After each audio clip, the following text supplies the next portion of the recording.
Welcome, everybody. Welcome to another IAEI News Live. This is Thomas Dimitrovich, and I don't know about you all, but I am excited about. Whoa! Hey everybody! Thanks for checking out my channel.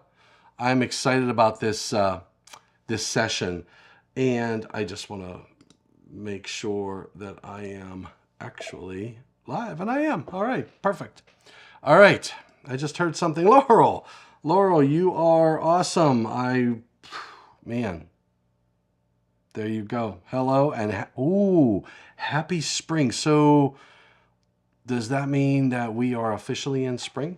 I think we are, aren't we? All right. I want to first apologize because last week, Laurel and Jason, happy Tech Tuesday. Last week, I uploaded the wrong video. I was traveling and I knew I was not going to be able to go live. That's never stopped me in the past. But, hey, Willie, I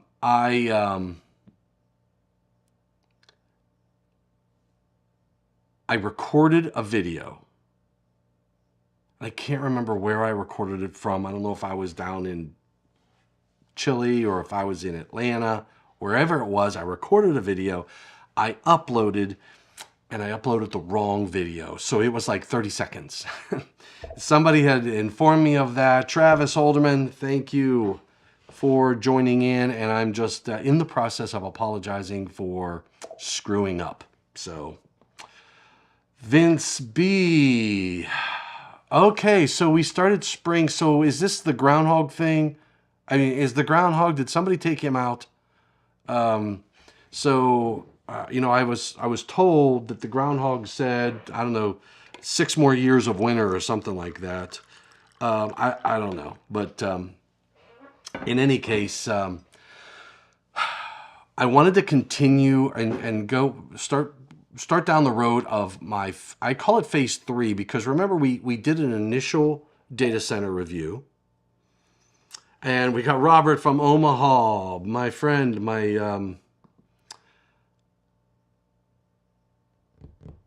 the guy who always tells me stuff that I do a great job, and I really appreciate it, Robert. But there's a secret skill that Robert has, and I'll tell you what it is. When I call him, he picks up the phone and he does this, hey, move those clowns over here and get this. And then it's like he rolls right into it and you would swear he's at a circus. Oh man, Michael Hofkin. Michael, I'm going to call, I still haven't landed yet. Okay. I still haven't landed yet. And I saw your note yesterday and I was going to call you, and I'm telling you, you have, I don't know about you guys, but I'm telling you, it is from the moment I get up to when I say I'm done. In fact, I'm getting phone calls in the evenings. So I apologize, Michael. I'm going to call you today. Felix, I have my Colombian roast coffee, my friend. It is delicious. It is absolutely delicious. And at the ESW, some of my Colombian friends brought me more Colombian coffee. I'm telling you, I am just smash that like button. Yes, Jason, thank you. All right, so I want to go into. I want to have a discussion about Article 646 and 645. I hope, you know what? I think I don't think I hit the IAEI's Facebook page, but you know what? That's okay, because those people should be over here on the YouTube channel anyway. So, NFPA Link, I think one of the premier products from NFPA that I absolutely love. Everybody knows my journey from hate to love.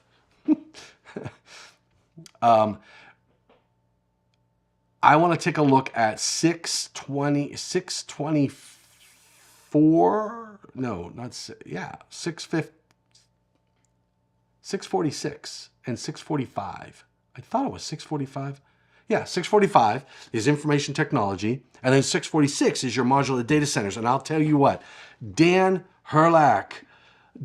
said something today. I went live this morning just to let everybody know, and actually I was late for a meeting, got my butt chewed out, but I wanted everybody to know about this. And Dan was on the channel, and he made this statement, and I'm going to say this, but this did not come from here, okay?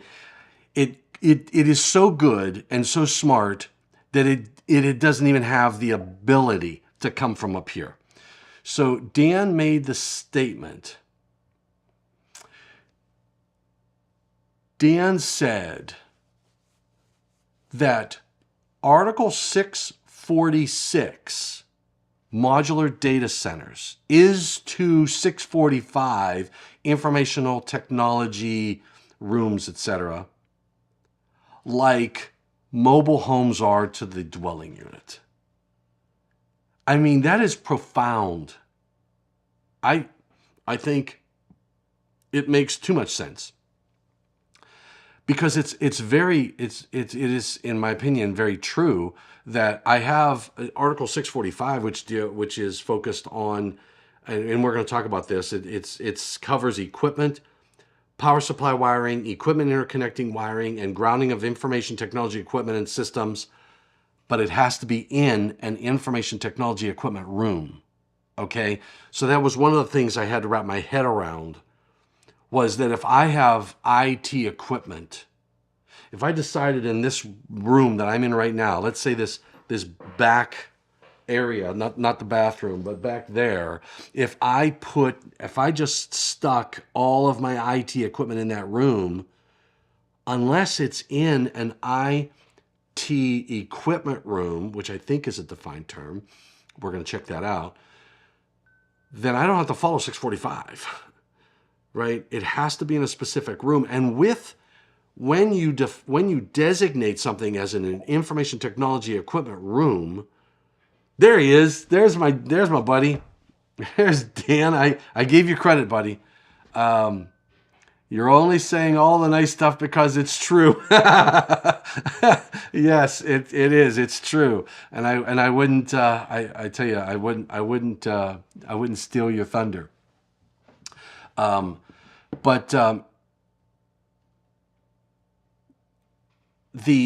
think the language in the enhanced content says, it says Article 645 applies only to equipment and systems, including the associated wiring, blah, blah, blah, when it's in an ITE room. An ITE room is an enclosed area that contains computer-based business and industrial equipment, and it's specifically designed to comply with special construction and fire protection provisions that are found in NFPA 75, as well as 645.4. What's 645.4? 645.4, I think that's 645.3 is other systems. Special requirements for information technology rooms. So there is, it has to have its own HVAC system and all this stuff. So, and it tells you that the room is occupied by and accessible only to those personnel that need to be in there for maintenance and functional operation of the IT equipment. So it's going to be a designated area. Unless you have a designated area, or I'm going to call it a room specifically, although if you look at the scope, which I do have the scope. Geez, oh man, my computer's going crazy here. 645, here we go. Here is the scope, Dan. Man, oh day, I hate when I hate when this happens. So I'm just going to maximize this. I'm going to maximize that, and I'm going to do me. Excuse me. Me and monitor? No, me. Yeah, me and monitor, and I'm going to change this. Watch this. I'm going to change this to not my tertiary, but my secondary. There we go. That's better. We call this magic. So in 645, the scope says the article covers the following that can be found in an information. Well, it doesn't read exactly like this, but this is the gist of it. It covers all that equipment when it's in a technology equipment room. Now, there's an informational note that references NFPA 75, the standard for fire protection of information technology equipment, but it says the standard covers the requirements for protection of IT equipment and IT equipment areas. Now, there's a big difference between what I would say an IT equipment area is versus an IT equipment room. Now, what I didn't do, and I'm going to do right now, is I'm going to use my handy dandy NFPA link tool, or whatever you call this, and I'm going to call up 75. Oh man, 75. I think I go to view all publications. I type in the number 75. I hit enter. Bam. And I'm going to go to the title of 75 is Standard for the Fire Protection of Information Technology Equipment. I'm going to go to the scope. This standard covers the requirements for protection of information and it says areas. So I'm going to put this, I'm going to do this. Watch this. Hold on, gentlemen, ladies. Look what I'm saying. This is what I'm talking about. The scope of this document covers the requirements for the protection of information technology equipment, ITE, and ITE areas. So, oh, hold on, where it is, hold on. Boy, I've got like button, smash that like button, spring, we did change the time, we sprung ahead. But what's nice, Felix, is the computer automatically does it, so I don't have to do it myself. That's what I'm talking about. You're only saying all of this nice stuff where we saw that whereas a modular data center is similar to an information technology equipment room, which is covered under Article 645. Yes. That's exactly right. So Robert says define area. And that's, and I know what's going to happen next. Where is it? I knew it. I knew somebody was going to say this. Don't get into the laundry area tub argument, which is exactly the argument that we're in. Because the requirements found in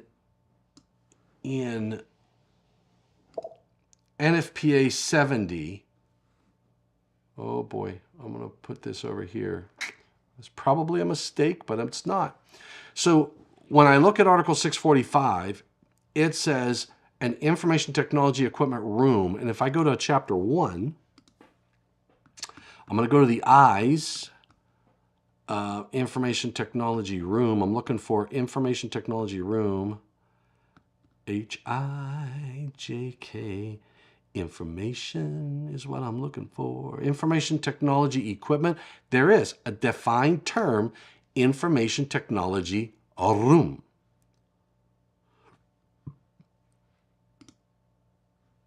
And here it is. Okay, so it says, right there, I'm defining area. It says a room within the information technology equipment area that contains the information technology equipment. Wow, Robert.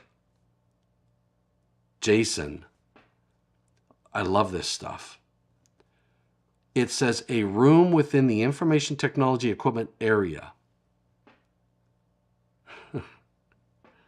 Why do they have to say equipment technology area?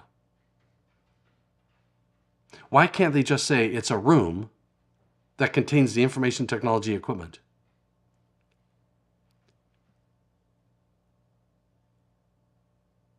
See,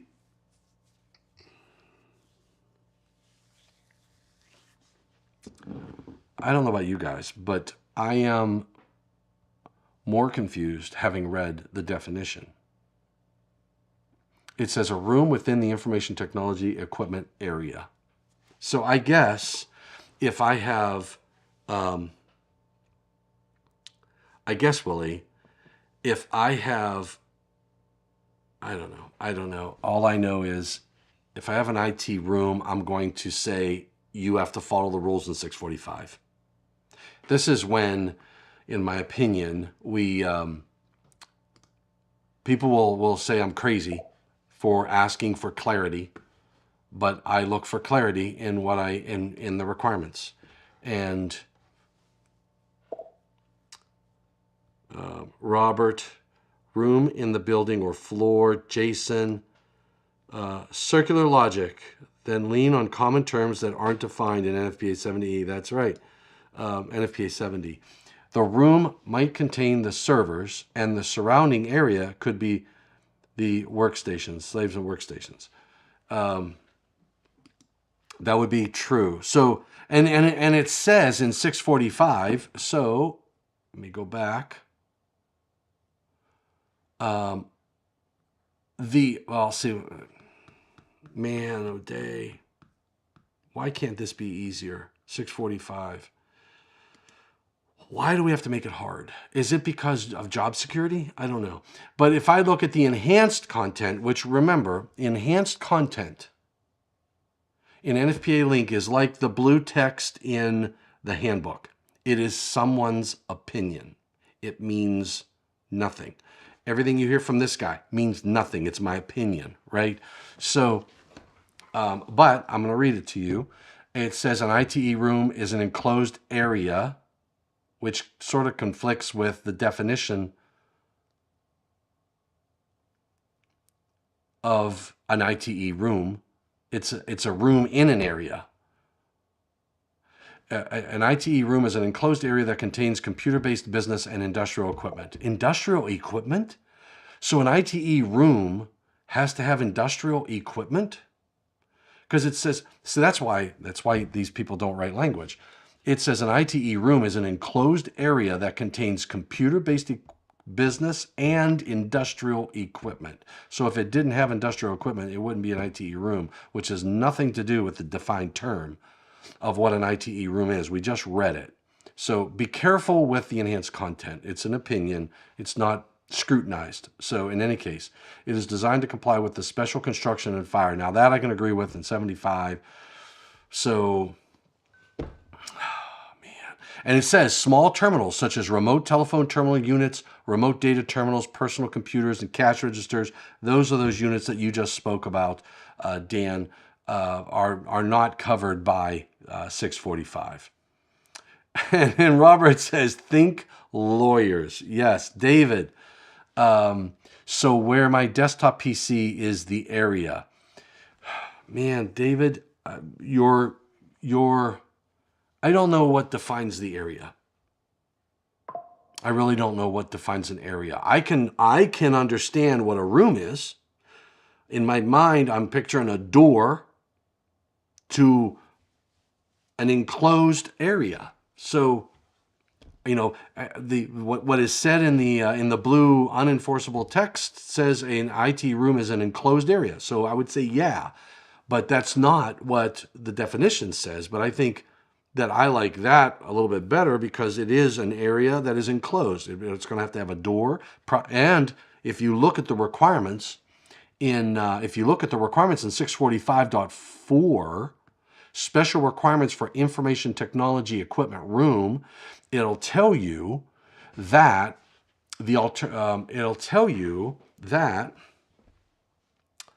the room is occupied in item 4, list item 4, the room is occupied by and accessible to only those personnel needed for the maintenance and functional operation of the installed information technology equipment. So I have to have an ability to keep idiots like me out and only permit those who are related to maintenance and functional operation of the installed information technology equipment. So that means I'm going to have a lock on that door. It's going to have to meet these requirements. The room has to be separated from other occupancies by fire-resistant rated walls. That's another. So it can't just be, wow. It has to have fire-resistant rated walls, floors, and ceilings with protected openings. So I just can't, for example, this area behind me, I can't just say, well, I'm going to put a door in where that area is, and I'm going to put all my IT equipment there and call it an IT equipment room, because that wall is not a fire barrier. That's interesting. So the room has to be occupied by, accessible to, and only those personnel needed for the maintenance and functional operation. It has to be separated from other occupancies by fire-resistant rated walls, floors, and ceilings with protected openings. And then only electrical equipment and wiring associated with the operation of the IT room is installed in the room. So those are 4, 5, and 6 are 3 critical aspects of this room. And all this is telling you, this is like the trigger point for what gets you into Article 645. That's what this does.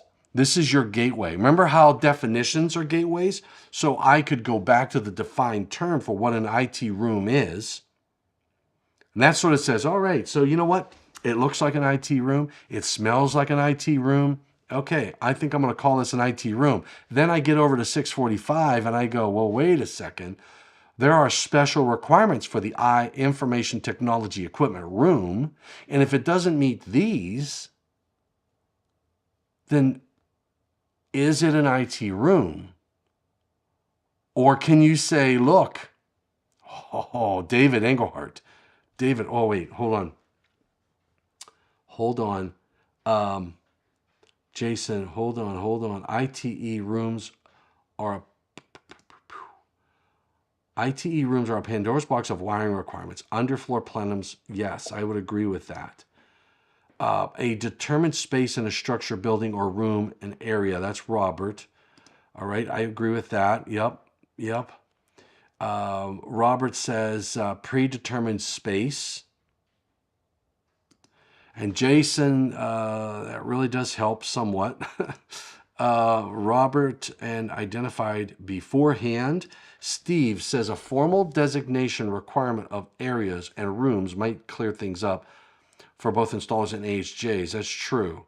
So here's my question, and it's why I'm reaching out to you, David Engelhardt, and others, Dan and crew. But David, you're a plans review. You do plans review.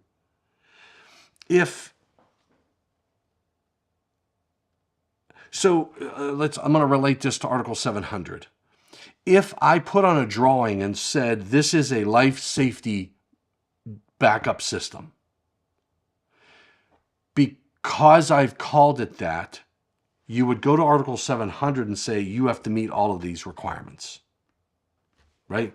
So I would go to Article 700 and I would say, oh, wait a second, that generator has to be a specific listed to 1008 for life safety systems. I can't have, Article 700 tells me I can't have non-life safety equipment. So I can't put my coffee pot on the Article 700 system. I can't put the microwave on the Article 700 system, although, sustaining life through coffee and popcorn is, a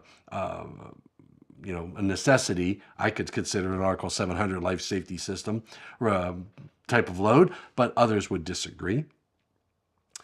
If I put IT equipment in that room over there, and I put a doorway and said, that's my IT room, does that mean that now I have to follow all the rules in 645? Meaning that now I have to put fire barriers on all of those walls? Or do I just say, look, you haven't met those requirements, so you're not required to follow the rules in 645? I can say for an Article 700 system where it has a life safety function to it, I would have to follow the rules in 700, but do I have to follow the rules in 645? Can I just simply say, yeah, you know what? It's just a computer room. Or would the inspector say, nope, nope, nope, nope, nope, nope. You're going to need to put fire barriers in there. You're going to need to have you're going to have a key lock system so that only qualified persons that need to be in there for maintenance and for functional operation of that IT equipment can get in there. Are you going to tell me that I have to have fire resistant walls, floors, and ceilings, and I have to protect all of my openings? And only the equipment that's permitted in that room is only related to the IT stuff that's in there? Would you make that a requirement, or would you just say, look, you're not meeting these requirements. It's really not an ITE room. Don't call it that. Just call it a computer room. How would you handle that? I mean, if I had a mail room, and I use this because I saw a mail room one time. I forget why I was in that structure. It wasn't an Eaton facility. It was another facility. I was in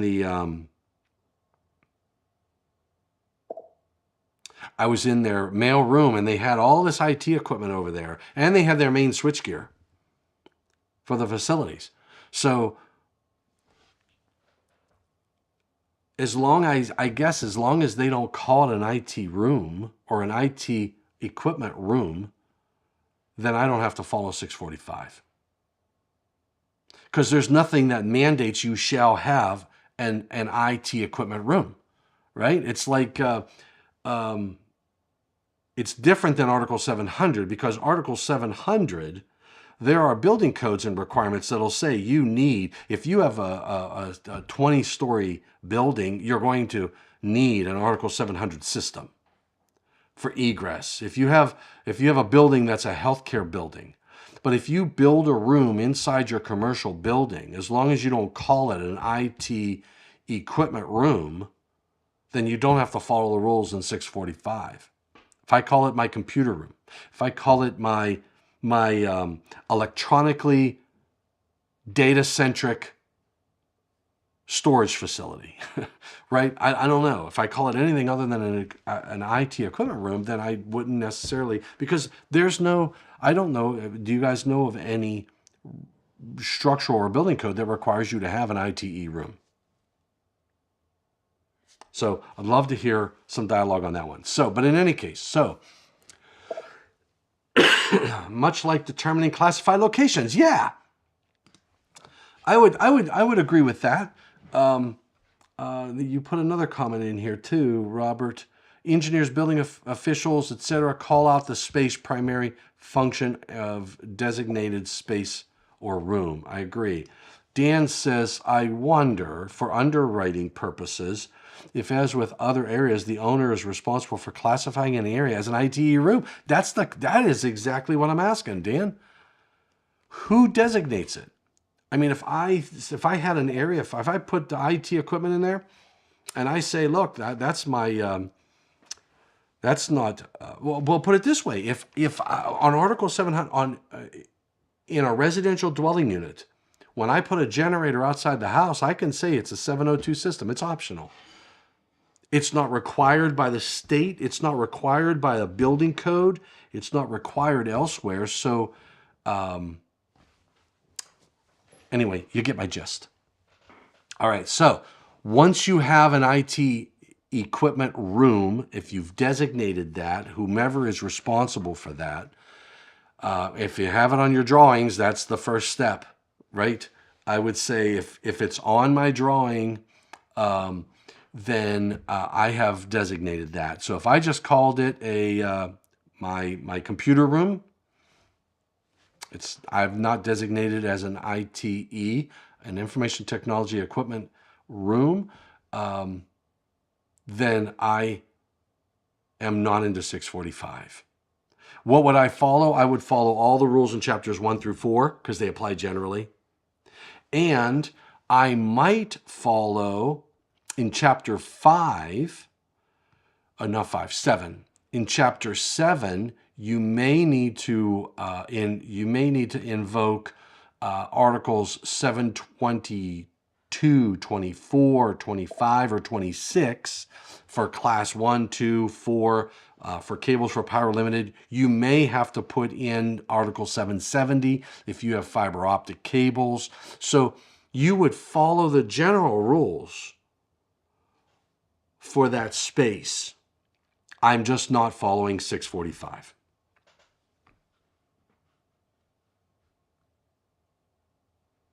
All right, so 645.1 gives us the scope. 645.3, now I love this one.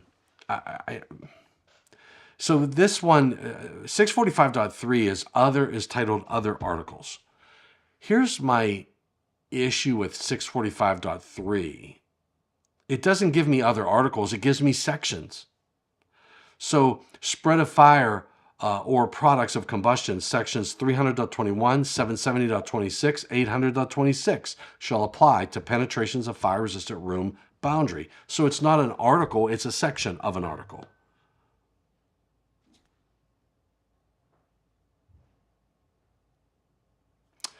Wiring and cabling in other spaces used for environmental air, for plenums. It gives me the wiring methods in 300.22 Charlie 1, Class 2 and 3 and PLTC cables in 722.135. So fire alarm systems in 760.53B2 and 760.154. It's not saying, hey, if you have a fire alarm system, you need to follow all the rules in Article 760, which I would say that would be good advice. It specifically calls out 2 sections related to wiring and cabling in other spaces. And I would make the argument that if I have wiring and cabling in other spaces that's used for environmental air, and I have a fire alarm system, I'm going to follow all the rules in Article 760, including those 2 specific ones. I'm not sure why they put those 2 specific items in there, but maybe it's because it gets missed. But that doesn't mean you don't have to follow all of the rules for your fire alarm system.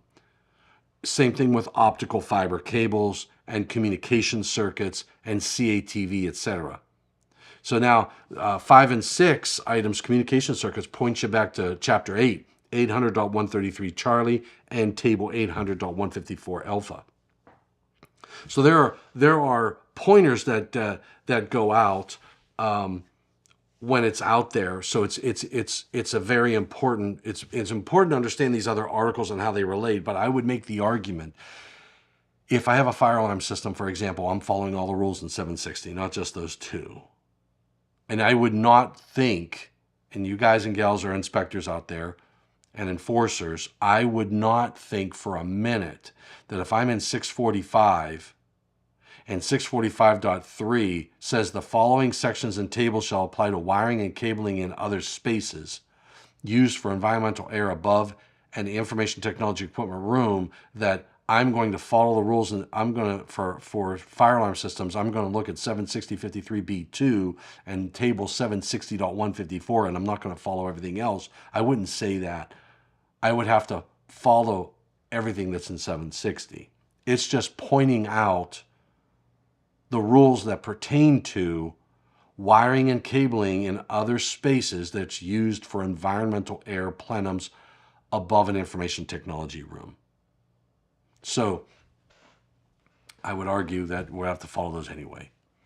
And then there's bonding and grounding. And I would have thought, when I first looked at this, I would have thought that, okay, they're just going to say, hey, go to Article 250 or find specific sections in Article 250 for bonding and grounding. And it doesn't even go to 250. It says the non-current carrying conductive members of optical fiber cables in an information technology equipment room shall be bonded and grounded in accordance with 770.114. So it doesn't circumvent Article 250, and it specifically addresses non-current carrying conductive members of optical fiber cables. But I would argue, if I have optical fiber cables, and we just said, even if I'm not in 625, I'm still going to follow the rules in Article 770 for optical fiber. Why do they call it optical fiber cables? Isn't it fiber optic cables? I thought it was fiber optic cables. Optical fiber cables. Or is it fiber optical cables? What's the proper term? optical, have I been saying it wrong all these years? It's optical fiber cables. I always say, hey, where's your fiber optics? That's a fiber optical cable. Is it optical fiber cable? Wow, I've been screwing that up for years. All right, fire alarm and cables. Parts 1, 2, and 3 of Article 760 shall apply to fire alarm systems, cables, and equipment installed in an information technology room. So it excludes anything else. If I go to Article 760, I'm going to open this in a new tab. Article 760 covers what parts are in 760? I got part 1 is general. Part 2 is non-power limited fire alarm circuits. Part 3 is power limited fire alarm circuits. And 4 is listing requirements. So there's a 1, 2, 3, and 4. If I go back to the requirement, it says parts 1, 2, and 3 of Article 760 shall apply to fire alarm systems, cables, and equipment installed in an information technology equipment room. So it leaves out the 4, which is the listing. Let me go back to part 4. What's the title of part 4? Listing requirements. Interesting. And then it says only fire alarm cables listed in accordance with part 4 of Article 760 and listed fire alarm equipment shall be permitted to be installed in an information technology equipment room.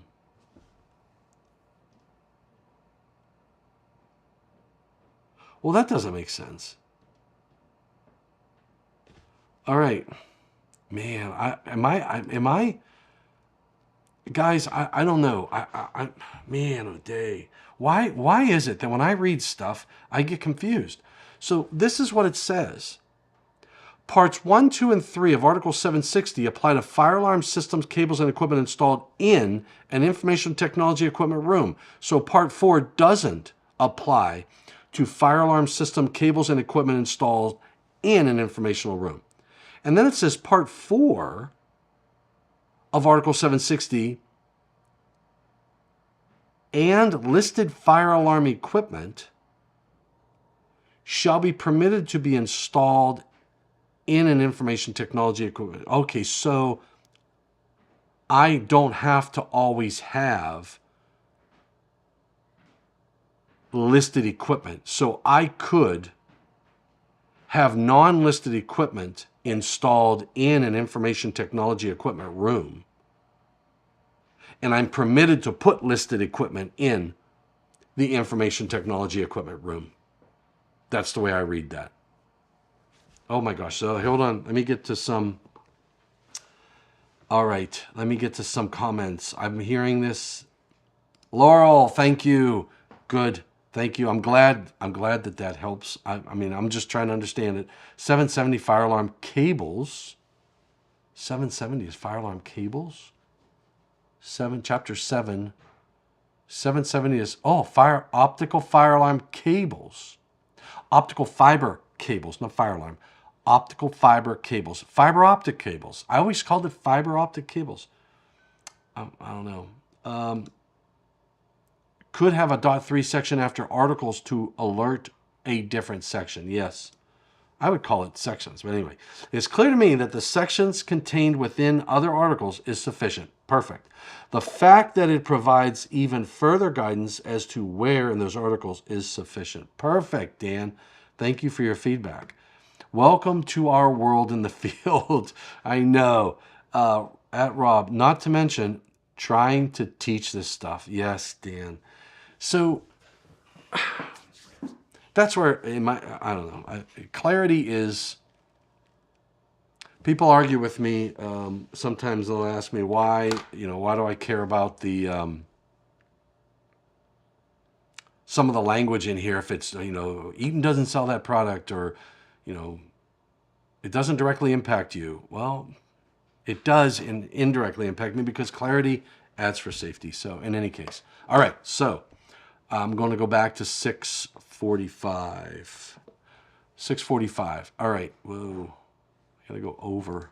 645. Let me get back to this. All right. So in .3, we have references. And to Dan's point, we have specific sections. And that does, and I would argue that doesn't mean I have to ignore the entire article requirements. All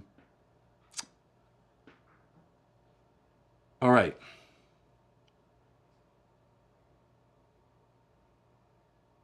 It says cables extending beyond the information technology equipment room shall be subject to the applicable requirements of this code. Thank you for that guidance.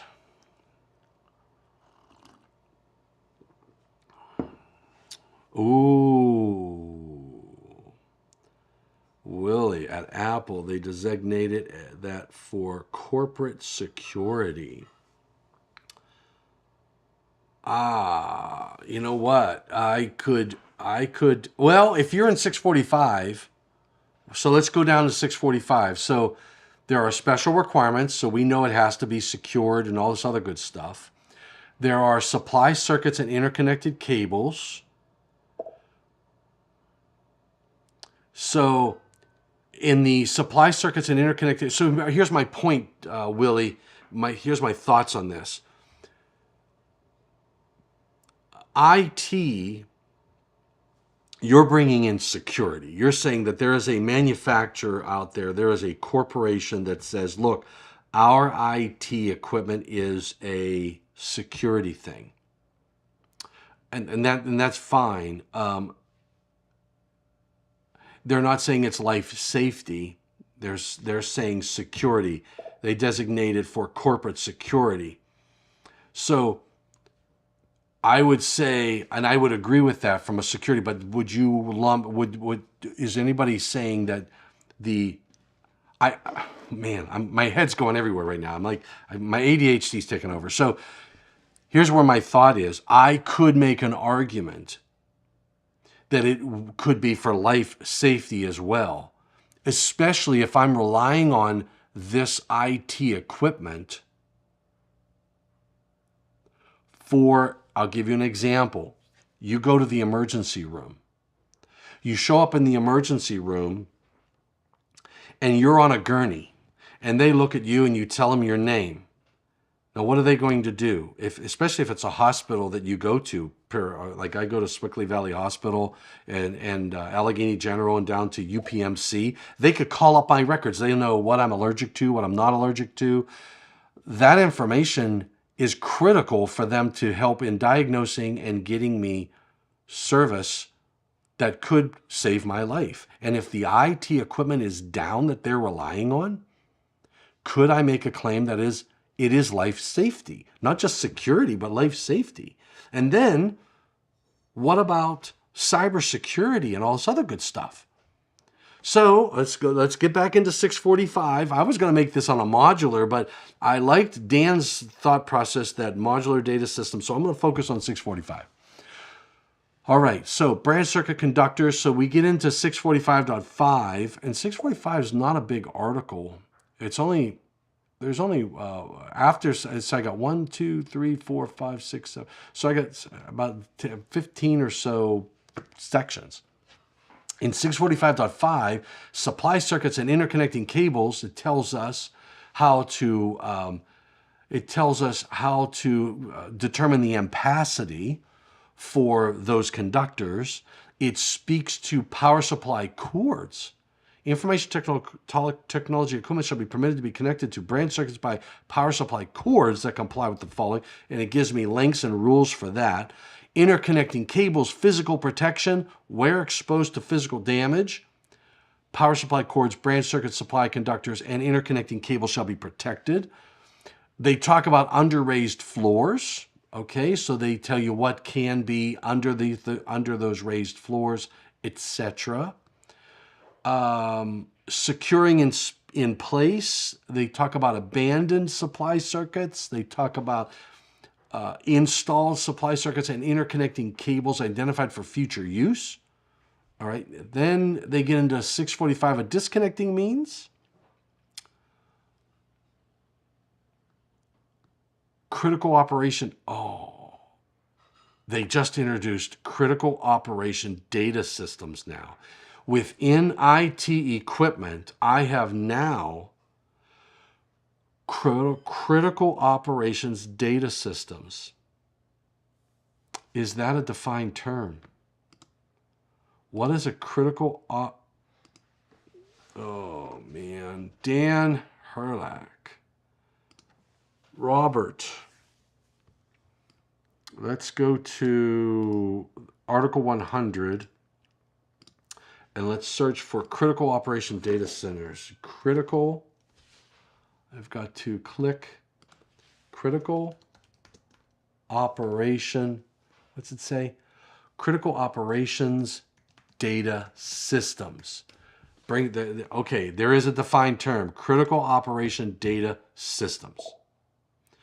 An information technology equipment system that requires continuous operation for reasons of public safety, emergency management, national security. Who said it? I think it was Willie or somebody said, or no, yeah, Apple does security, national security, not, or business continuity. So I could say if the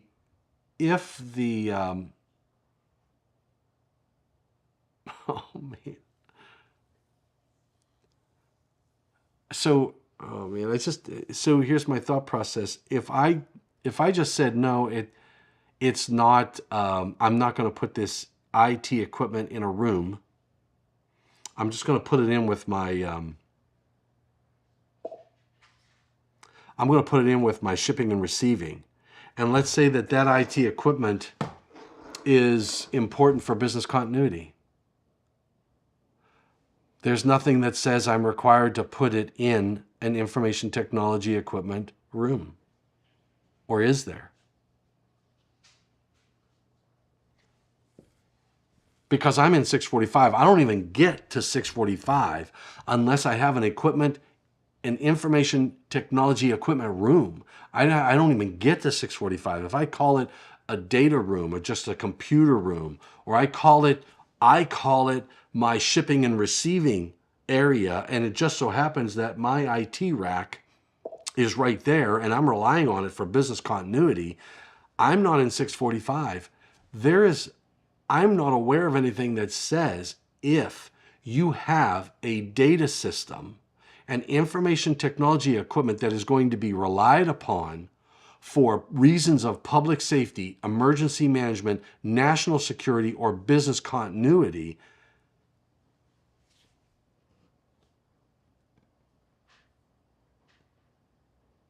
but if it meets the definition, that's my gateway, right, Laurel? If I have IT equipment that is being relied upon for any of those, then it meets the definition of a critical operations data system, and that's my gateway to 645. I just answered my own question.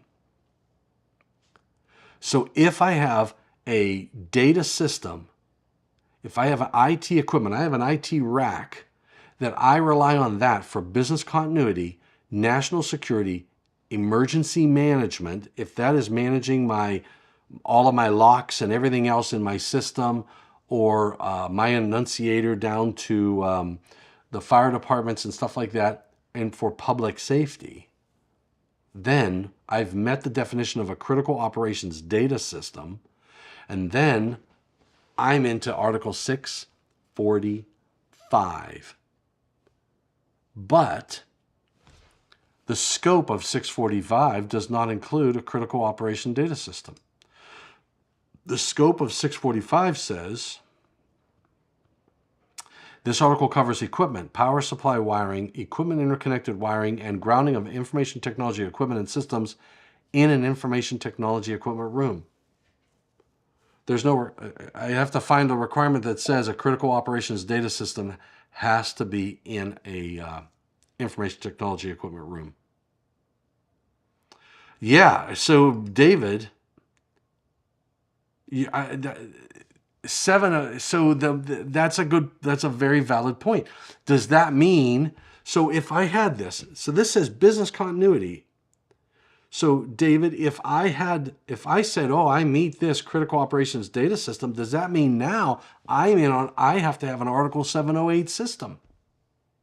Because I have met the definition of a critical operation data system, does that mean I need a critical operation power supply, a COPS system, which is Article 708? Wow, the webs we weave. Yes, and Dan, you're right. That is a personal. And Laurel, I agree with you. Clarity leads to safety. Formal designation, we already talked about this. Oh, wait, a formal designation requirement could be required in the NEC for this and similar reasons. It could delineate the parameters of triggering the requirement. That's exactly right. So, don't worry, Tom. We're all still here in all. Yeah, my thought process. In the mind of a Dimitrovich. This is reminding me of a discussion on where. Oh man, this on the hot dog sandwich. Oh man, is a hot dog a sandwich? You're absolutely right. So, and a critical operation data system. Let's look at the definition of a critical operation power system. Power systems for facilities or parts of facilities that require continuous operation for reasons of public safety, emergency management, national security, or business continuity. So, this brings up a very interesting point. I have always said in the past that an Article 708 system has to be designated by somebody, and it's usually a government or AHJ or something that says this, or the owner could elect to say this is a critical operations power system, and I have to follow 708. But I think what we're just discussing here, where we got to, if I'm relying on my IT system for business continuity, if I could show that, well, Amazon and Mellon Bank, Fidelity, all of those, any of those data systems, that if that shuts down, put it this way, if Amazon or Apple, any one of those, if they lose their IT system, do they cease to function? Do they lose business continuity? If I'm selling anything online and I lose business continuity because of my computer equipment, then I'm a critical operation data system. And if I'm a critical operation data system, then I am an Article 708 system. Am I reading it wrong? But Dan says COPS is also classified by the owner. But would you agree, Dan, that if I went through steps, let's say I am TD Enterprises, and my whole job is this, and I make money on online, and I sell online, and I do all this stuff online, and I have a data system, I have all of my servers, and I say I'm going to build a room, an IT equipment room,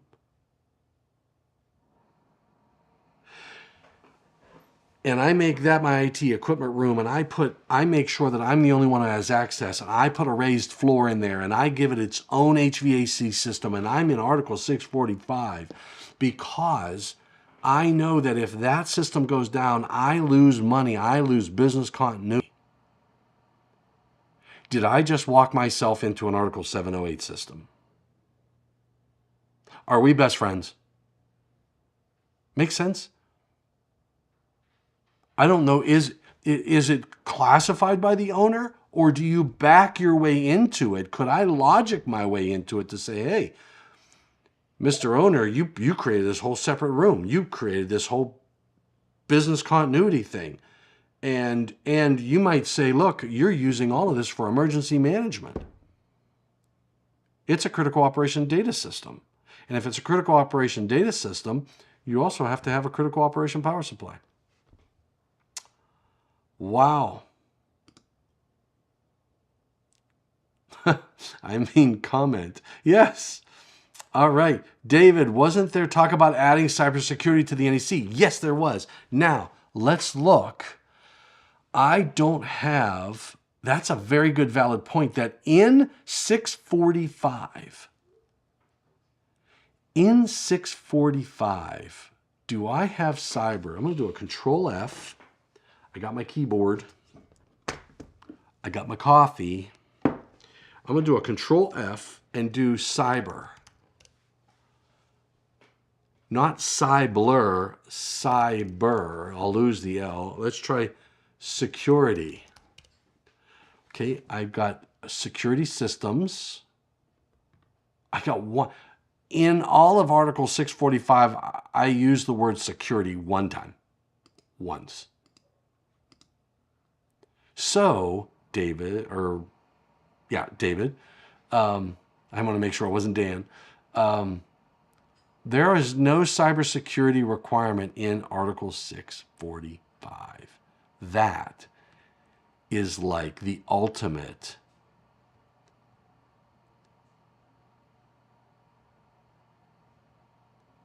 What do they call that? It's a not a dichotomy. It's a, oh man, an omni. I don't know what the heck. How can you have the article that you would have expected to have cybersecurity requirements omits it? Article 645. Where do we have it? We have it on circuit breakers. We have it on circuit breakers. Oh, we do have it in 708. We have it in 708, David. If you have a critical operation power system, we have cybersecurity requirements in part of 708.7 that says critical operation power systems that are connected to a communication network and have capability to permit control of portion of premises COPS shall comply with either of the following. The ability, so, and then there's that 5-year thing, which doesn't belong there.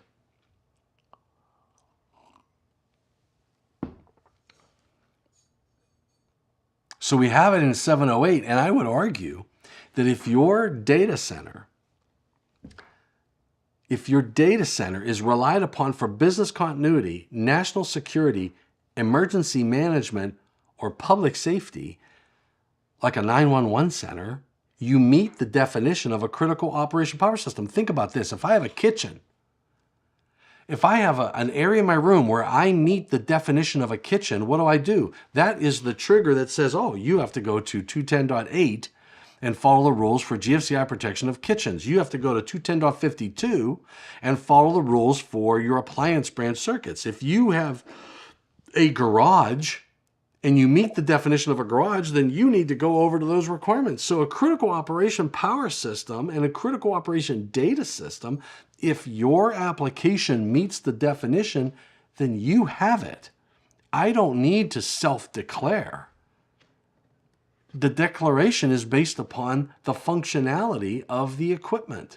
It's different than what it is in like a dwelling unit or an office building where we have an area. If you've met the definition for what a kitchen is, or a crawl space, or a garage, or a basement, a bathroom, if you meet those definitions, you automatically have to employ the requirements.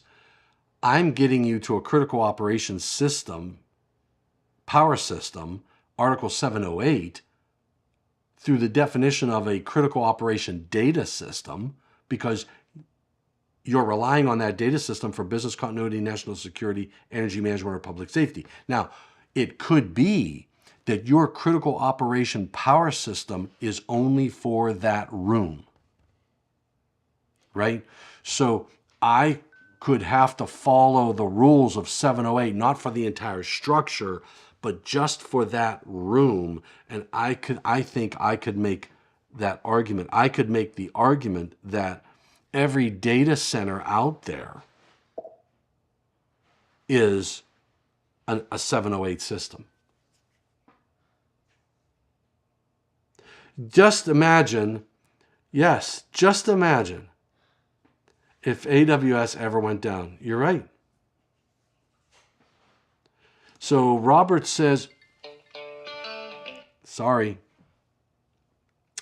Robert says, once 645 is classified, don't forget 645.27. I gotta go back to 645.27. 645. Selective coordination is exactly. Now, there are selective coordinations required in 708 as well. There's requirements for selective coordination in Article 700, 701 as well. And so I have that requirement here. I have also surge protection requirements in 645.18. My PDUs, my power distribution units, in 645.17. Oh, it's 102. Maybe that was a call I'm supposed to be on. Nope, I'm okay. I can go over a little bit here. Power distribution units, marking. So, Laurel, oh, thank you for the great discussion today. Don't forget to like and subscribe. You're absolutely right. Hit the thumbs up, hit the like, subscribe. It's free and all that jazz. And I think we have a paid portion of it too now. We will be posting videos that are viewable by actual paid members. So don't forget about that as well. All right. Yes, and David Englehart, a nail on the head. Selective coordination, yes. All right, so guys and gals, cats and jammers, all that jazz.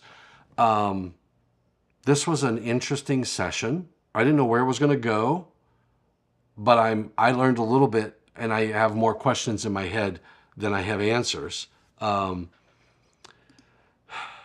It ranks in the top 10, Dan. I know why, because I mentioned you, buddy. Nope. This was a really good discussion. I really enjoyed navigating this, and I'm really intrigued about, once I meet the definition of a critical operations data system, does that put me into a 708 system? I'd love to explore that a little bit more, and the scope. And I think 645. I think 645 needs some cyber stuff. I can't believe 645 has nothing on cybersecurity. I don't know. That's intriguing to me, right, Dan? Well, maybe a little. I love it, brother. I love it. Maybe a little. Thanks, Steve. Great discussion. I really enjoyed the dialogue. I got 12 thumbs up. That's a good thing. I enjoyed the dialogue. I enjoyed the exploration of information technology equipment.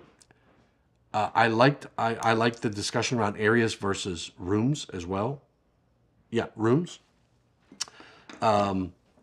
So I really appreciate all of the back and forth. So thanks for chatting it up. Thanks everybody out there for what you do for electrical safety and the electrical industry. Hopefully I think my next one, I'm going to need a data center person. So I'm going to reach out to Jay and see if he said he wants to go live. So I'm going to find a Tuesday that he and I can get on here. And Jay works for a very large data center group. And we will see what we can muster up to get some more eyes on this topic of this thing we call data centers. Thanks, everybody. Thanks for what you do for the electrical industry and for electrical safety and the industry, and what you do for IAEI. Become a member if you're not a member. Pat yourself on the back if you are already a member, and flex those IAEI muscles and bring some more people into the fold so we can share and learn together. Take care, stay safe, and we'll see you next Tuesday, hopefully live. And hopefully I won't screw up if I have to record it. See you next week.